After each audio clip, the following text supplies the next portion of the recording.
Hi guys, welcome back to Giant Talk, the world's first OKR podcast in partnership with Koan, the dedicated OKR platform. I'm delighted to say that today I'm welcoming Lisa Shufro, the Chief Storyteller from Measure What Matters, to the episode.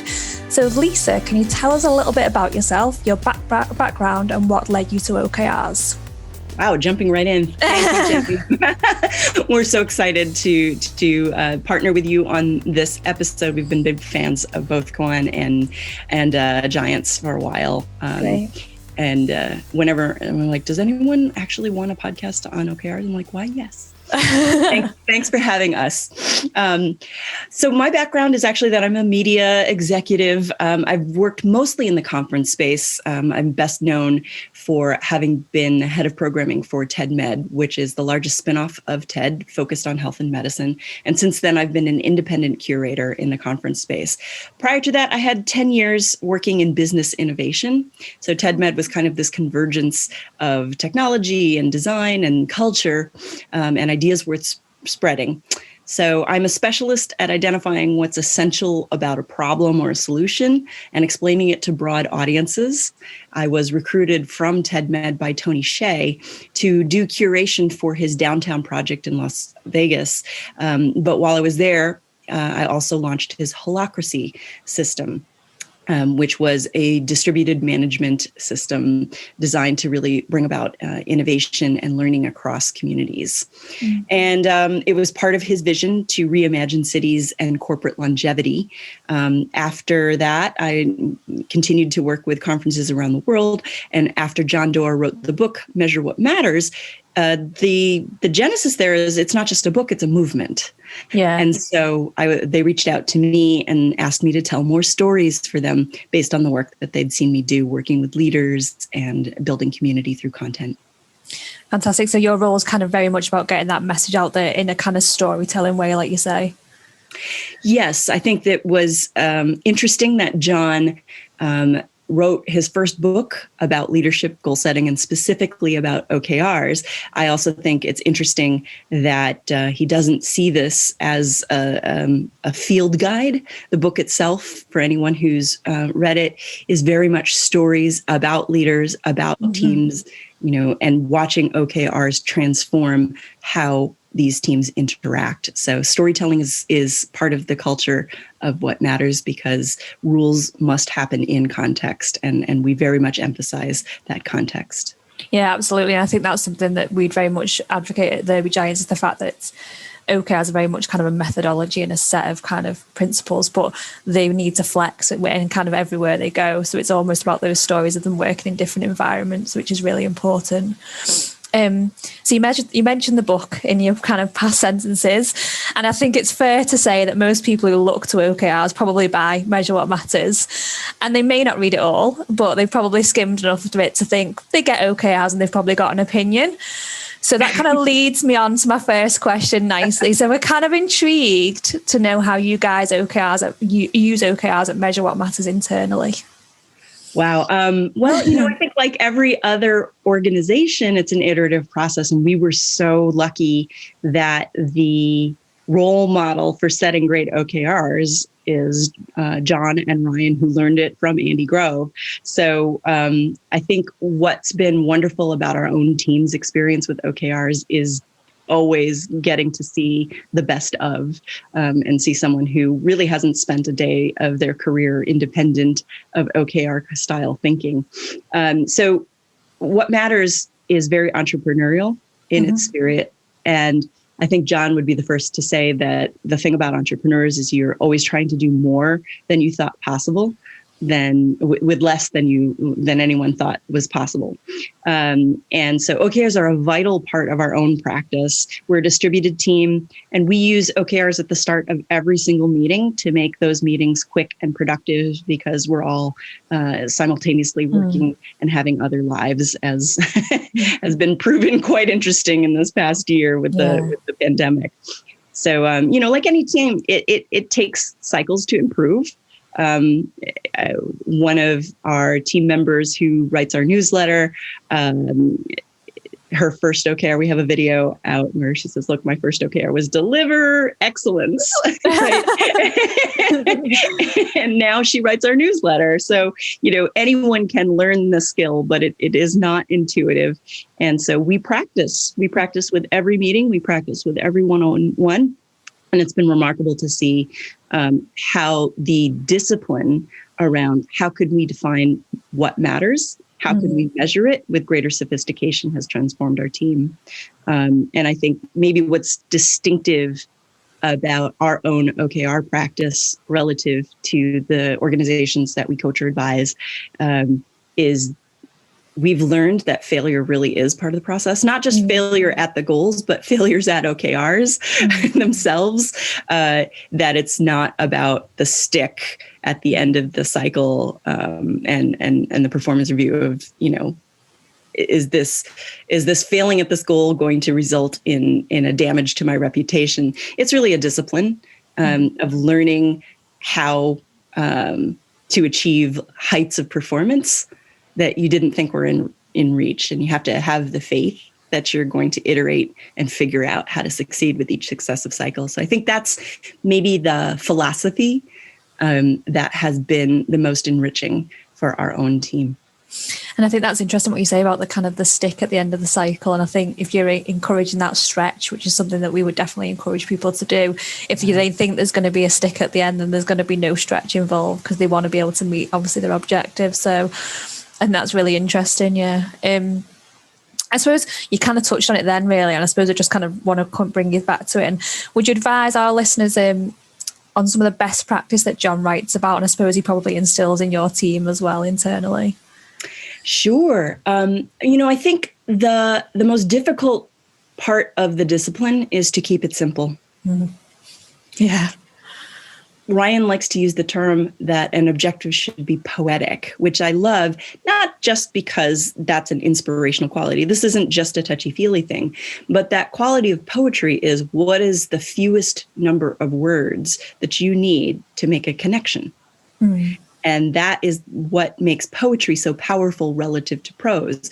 And so this notion of being able to distill the essence of your business, or whatever your team's mission is, right? To focus on those matters which are most consequential and to say it simply is not just about making people feel good. It's about demonstrating the depth of your own understanding. So that quest to define precisely and simply and understandably in as few words as possible is quite a good discipline for leaders of all stages and levels of experience. And I think another best practice, you can read the book and you can read our website for all of the tips and the mechanics of doing OKR as well. But I think one that doesn't get talked about nearly enough is thinking about OKRs as a set. That there's a tendency to say, there's this okay, so what's a KR? But then that zooming out moment and looking and saying, okay, there are 4 KRs associated with this O. Is this a complete accounting? Do these work together? Mm-hmm. Are we balancing quality along with quantity so that this relationship, as Laszlo Bock of Humu and formerly of Google puts it, the precise relationship between the objective and the set of key results is, I think, an underrated best practice. No, it's really interesting. Yeah. And then I think the third one that we hammer on a lot is that a lot of people think that the OKRs themselves, once you've written them, like magic, just go, we have a plan, And that's so not the intent. So there's OKRs, the goals themselves, but OKRs only function in an environment where you're having constant dialogue about what matters and reorienting, because it is so easy to get distracted by other things that seem important, other things that seem urgent, other things. I mean, I could fill my day with just business as usual, like most humans, right? But to remind myself on a daily basis, on every conversation basis, that yes, I could fill all my time. I need to be excellent here, though. And organize around that. So that discipline of conversations, feedback, and recognition, that OKRs are part of a system of interactions and dialogues and reorientation constantly is, I think, another best practice that's under talked about. Yeah, I completely agree. It's kind of almost that integration piece is where they don't just sit on their own floating around in your business somewhere. They've got to be integrated in kind of conversations and day-to-day workings rather than just kind of we catch up on OKRs once a month and they're just kind of put back on the shelf, because that's just not how they're going to work. So no. I mean, and I think there's a tendency to forget how far you've drifted away from that original orientation point. So, our team spends a healthy amount of time thinking about what our annual objectives are. We keep them pretty abstract. We keep them very high level because we know that figuring out the detail happens on a quarterly basis, but we try not to get too far ahead and we try not to get too far behind in the Goldilocks just right kind of mode, right? And to have the discipline of, right, this is the most important priority. It's amazing how easy it is to get distracted from that. Absolutely. No, I completely agree. Really interesting. You mentioned Andy Grove a little bit earlier in something you said. And I just wanted to kind of ask a question about his OKRs that are outlined in Measure What Matters. And there's been a little bit maybe of backlash on these and about how they're not how you write OKRs. Yes. So I suppose, can you embellish to our listeners why Andy does understand OKRs and why John kind of chose him as an example really for the book? I have actually seen people say, Andy didn't understand OKRs. And I'm like, he invented them. I think he understood them just fine. And I think there is a tendency, I think, for people to say, what are the rules? Mm-hmm. And it can be difficult with a system that is as maybe elusive to do right as OKRs. It can be very tempting to say, every OKR must do X, Y, and Z. So What Matters takes the position that OKRs are flexible and they're adaptable, and they must be understood by your organization. If your organization has committed to what's stated, that's the thing that's important. We absolutely think that OKRs should be outcome oriented, but the way that each organization interprets their own lingo, their own language, is up to them. So I think people outside of Intel or outside of Andy Grove's thinking at the time may look at those first OKRs that Andy Grove wrote and be like, well, those are all outputs. If we can check these things off the list, and that's the critique of those first OKRs, they're a to-do list. But I think if you understand and you look a little bit deeper in the story that's written in the book, what becomes clear is that those things that are phrased as outputs still required a significant amount of change. So, the performance of the chip had to be X, which means it had to move from its baseline to where they could put it in a deck that it was capable of doing this. So the output may be written as produce a deck, but underneath it, in order to be able to make that statement, the chip performance had to improve. So it was an outcome. And so I think the lesson there is that as long as the teams themselves understand what is changing about performance, and there is a measurable difference between starting point and end point, that's the part that makes it the OKR. No, that's really... And there are inputs, there are outputs, and there are outcomes. And yes, lead towards outcomes, but phrase it in the way that your team gets it. Koan is a purpose-built solution for managing your OKRs. Helps your team achieve their objectives and key results, helps them get aligned, and it helps them stay engaged. Shared spreadsheets simply don't scale when you're using OKRs properly, and you're not going to have a maximum impact with them. But with Koan, you can scale your OKRs right across your entire company, keeping your team super motivated and moving everybody in the right direction. Roger, what's one of your favourite features about Koan? So the thing that I really love about Koan, and have done ever since I first saw it, was how it really puts the conversation around OKRs at the heart of the system, and it really helps stimulate that, which obviously brings really good collaboration. They've got this reflections feature which helps individuals really prepare for the team conversation which is going to come up, where the collaboration is going to take place. So that would definitely be the thing for me, which is the killer feature of the system. Yeah, because I think you're so right, because you could write something for one organisation and it completely fit, and then write something for another organisation and just be like, what is that? It just doesn't make sense to us. Yeah, and one of the examples we use in our OKRs 101 series, which is a free video series on the site, is we make this distinction between inputs, outputs, and outcomes. And of course, if you want an outcome, makes the most sense at first to phrase your OKRs that way. And we use the example of, we want to get our candidate elected. Mm-hmm. That's an outcome, right? But if you set that as your OKR, you've waited too late. Like, you can't measure that in time. So in that case, are you going to measure how many doors you knock on as an input? How many people say they're going to commit as an output? Though in that case, an input or an output may actually be the more sophisticated thing to measure,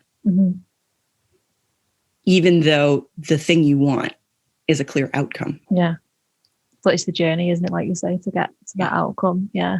No, it's really interesting. And I'm sure like our listeners will probably listen to you speak about it all day. So another big debate is always, or something that we hear all the time, should everyone in the organisation have OKRs? And I kind of just wanted to come to you for your opinion on it. Yes, no? I would love to hear yours on this too. All right. Let me ask you this, because I think there are 100 answers to this. And the answer is yes. Yes, that answer is correct. And again, it's organization dependent. But before I answer that, I'm actually super curious to hear yours. Yeah, kind of just what you've said, very much organizational dependent. We wouldn't say, if in an organization of 200 people, yes, everyone's got to have an OKR. And it might be that the reason that UK are using OKRs for that specific growth project, that it only kind of relates to maybe 3 teams in the organization. So why would you then give an OKR to someone that it's not kind of related to it? So it might be that this is where the kind of relationship between OKRs and KPIs come in. So at least other teams have got KPIs that they're working towards, that then can be something that they're measuring. That might be business as usual activity, but then they've got the teams working on OKRs for growth projects. I love the distinction that you're making about the difference between KPIs and OKRs, which is, I think, one of the most confusing things. Yeah. And I also really appreciate what you just said, that, people can feel anxious if their work isn't reflected in an OKR. And Definitely. What can the slippery slope there is they start putting their job description in the OKRs. So that distinction between, we use our job descriptions and we use our KPIs to talk about what we're going to produce for an organization. But our OKRs are all about growth and change, and really making that distinction very, very clear. So should everyone in your organization have OKRs? From our perspective, the most important thing is to make sure that you have executive support, or support as high up in the organization as possible, because it's a garbage in, garbage out kind of principle. And so focus more. I think it's more important to have useful OKRs, definitely, as high level in the organization as possible, and to make sure that they are growth and change oriented. There's one very interesting case study that we have coming out with Nubank, a fintech that's really taking off in Latin America. And the debate there, the interview is with a career OKR user, Google, Facebook, Quantcast, all these OKR sort of giants, and now is using them at Nubank, and talks about that anxiety of, what if the work that I'm doing this cycle isn't aligned with the OKRs? Does it mean I'm still important? And the distinction that he made that I thought was really, really helpful was that it sort of gives you permission to go off Broadway and work on your own thing. Like, chances are that what you're doing in your job does involve growth and change. But it may or may not be the spotlight focus for this next cycle. And so take it, if you have work that doesn't lend itself directly to the highest level OKRs, as long as it aligns to the mission, as long as it is growth and change oriented, think of it as your chance to kind of be in a healthy form of silo and do that experimental work to determine whether or not it can and should be mainstreamed later on. So in that case, what we would say is, I don't think it's a requirement that every individual has to have an OKR, but wherever there is growth and change, it's a great opportunity for you to use OKRs, not only to track your commitment to your own work, but chances are you're doing it with someone else. Yeah. And OKRs will be useful in any scenario in which you need to rely on other people and commit collectively to what it is you're going to do together, because it's amazing how many interpretations can happen, even among two people. Definitely, yeah. And so that really something we believe in quite strongly is that collaboration.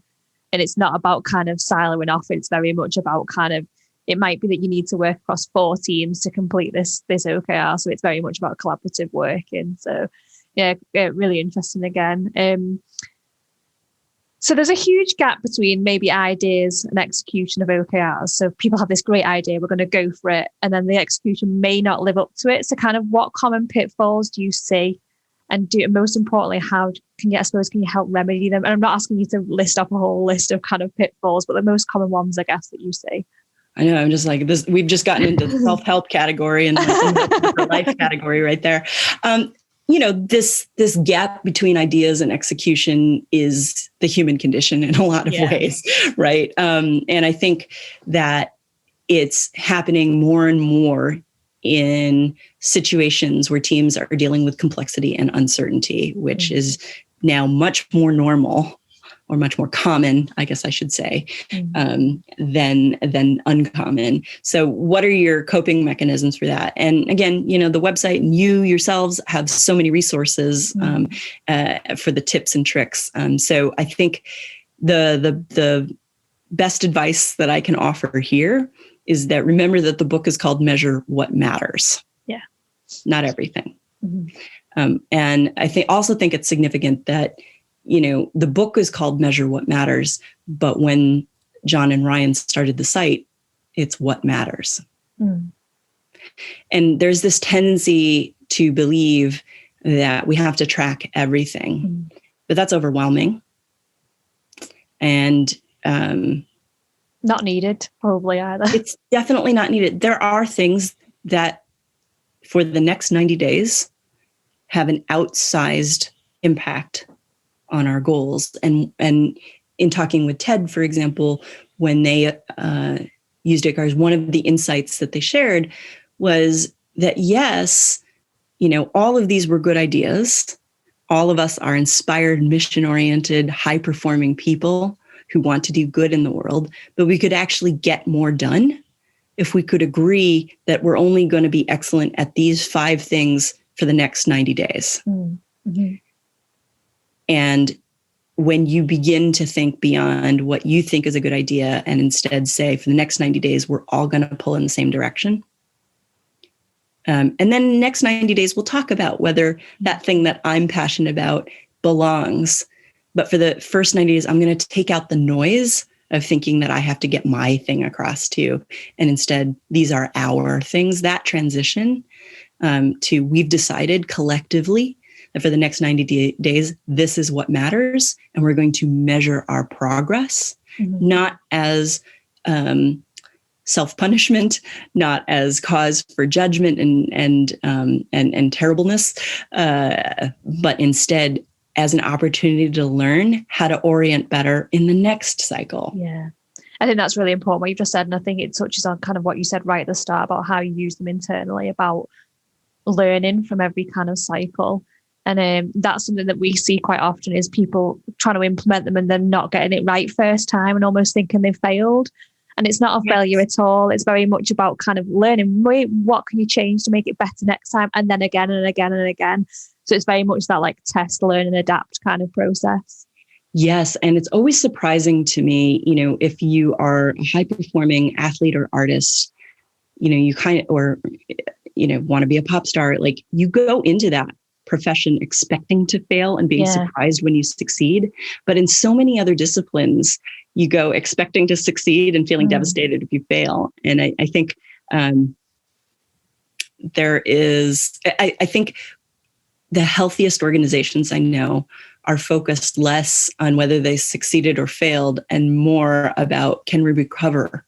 Do we have the means to recover and keep moving? Are we clear about where we're going?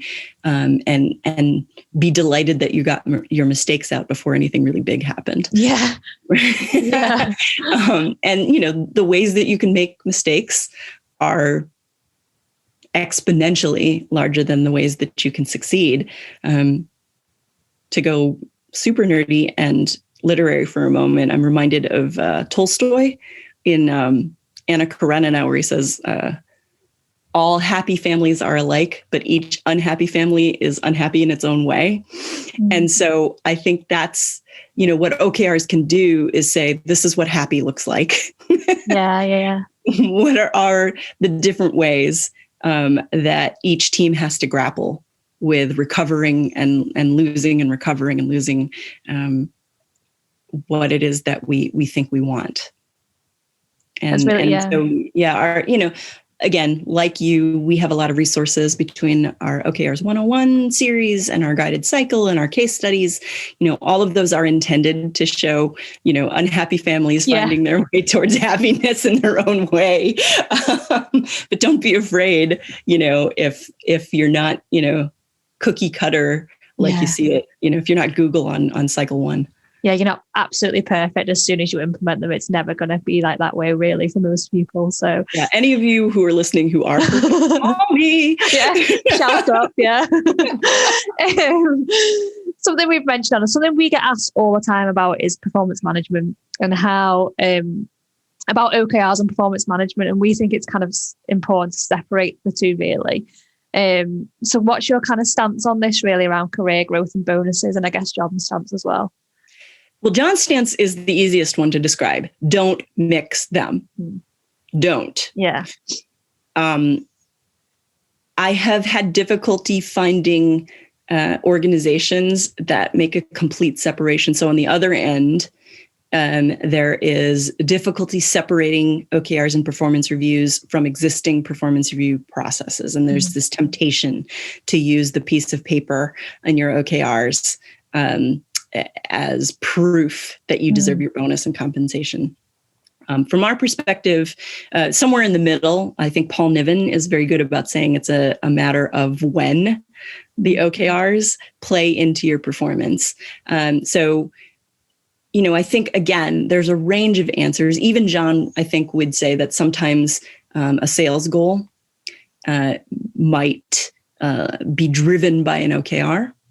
Yeah. But I think what it is, you have a job, you have responsibilities within your job.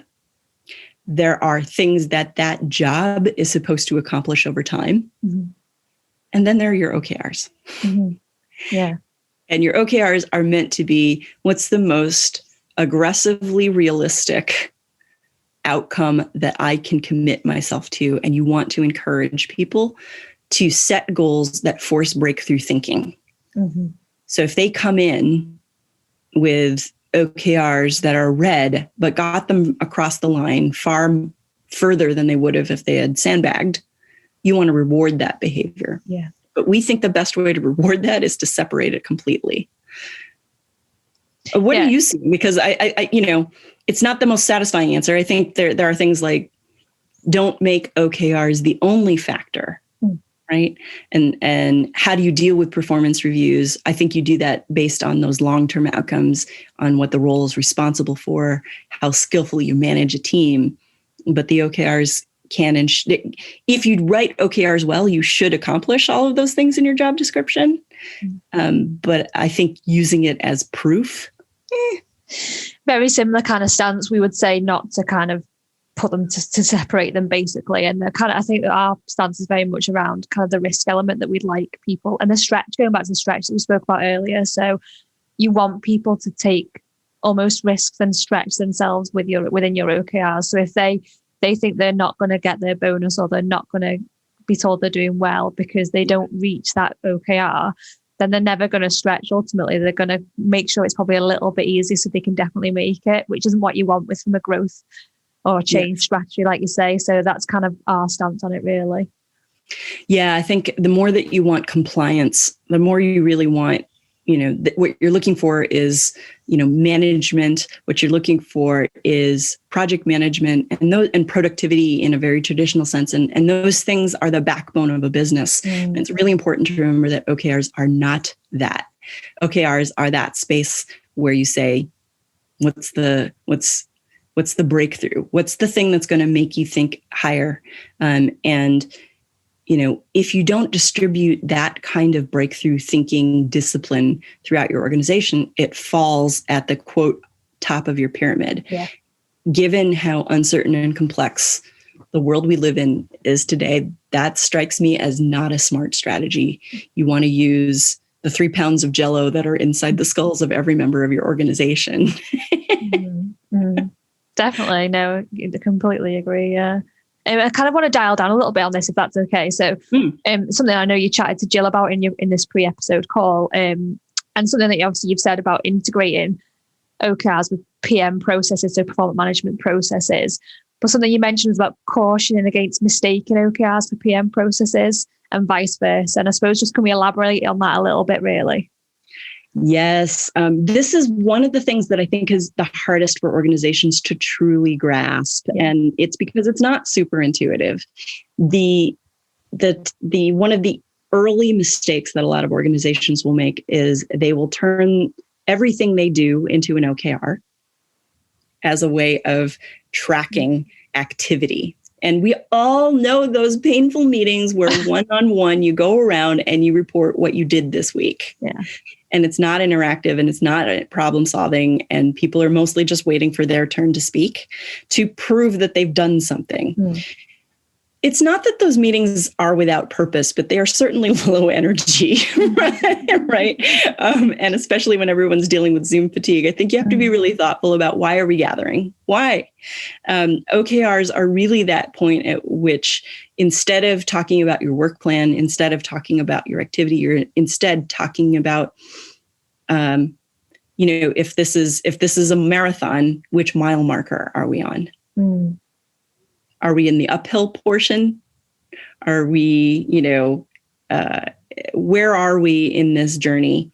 And to make that a very quick check-in and see, all right, if we're running behind our times, if we were planning to do the entire marathon at 6 minutes per mile and we're running at 7, what do we need to do? Right. And so project management, and I did my years as a project manager, is more, I believe, about making sure that everything is accounted for. Everything that needs to be connected is connected. The people who need to be moving, it's about the work plan and executing against the work plan. The OKRs are about where are we in the marathon and what are we going to need to get through this uphill portion? What are we going to do if it starts snowing? Yeah. And that can be used to drive your project management. But if you're using them as the same thing, I think people are going to get frustrated. I think it's goes back to kind of what you're saying in the check-ins. It's about your confidence and where you're at in that journey almost. Kind of, are you sitting at a really low confidence? If so, what needs to be done? And would you need help and all that kind of thing as well to kind of make sure that it just doesn't become, again, like this conversation that you have at the end of the 3 months. And it's like, we didn't really get there. But we knew a month in that we weren't going to get there. Yes. So it's like, what do you do about it, really? Yeah. And I think the more that an organization gets comfortable walking in and saying, yeah, I said I was going to run an 8-minute mile, but I'm running at 10, and seeing how many people are willing to be like, I'll help you this week. Yeah. Hand up. Yeah. Right? It's not the way a lot of us are trained, but that unlearning is such a joyful process. Yeah, great. Thank you. I think something we've touched on today is, and we've mentioned KRs quite a bit, and I suppose we mentioned it at the outset of the conversation. And we find that some organisations struggle with KRs in terms of kind of what needs to be done to make sure KRs are outcome focused and measurable and not a task. Is there any kind of key pointers you'd give or top tips in that kind of setting KRs for people? Well, I think going back to where we started, I think it's been really valuable for us. Two things. One is to zoom out again and remember, don't focus. You have to write the individual KR, but then zoom out and say, are these 5 things the things that matter to this objective? Mm-hmm.